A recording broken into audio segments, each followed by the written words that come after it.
Beautiful people. So I was listening to Bishop Bailey talking about the heinous death of Reverend Moore, who was said to have killed himself.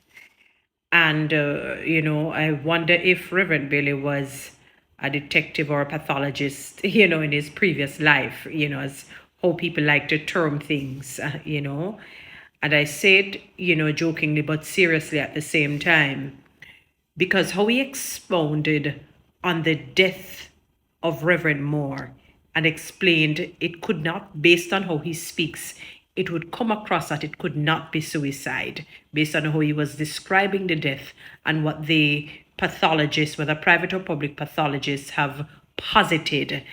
It therefore begs to tell us that the Reverend was killed,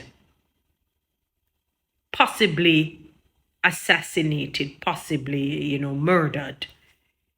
And I can't help but think about the story of King Saul.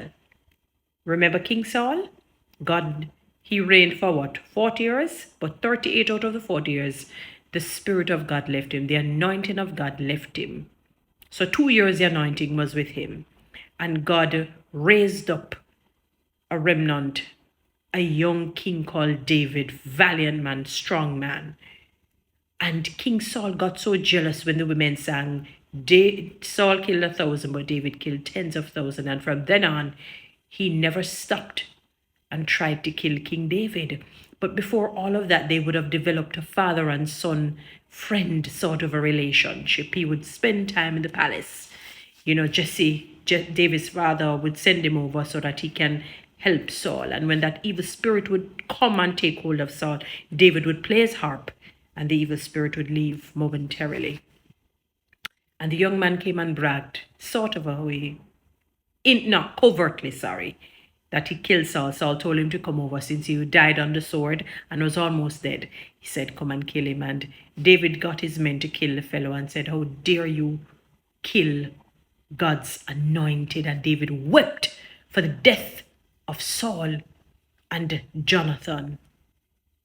But I'm trying to tell you that David himself could have killed King Saul twice and did not. He said, I cannot touch what God has anointed. So listen to me. Even though King Saul went rogue, it was not in David's right to kill him. Now, similarly, killers, it doesn't matter if that man even went rogue. I don't know. I'm sorry for you and God. May God help you. Follow me on TikTok.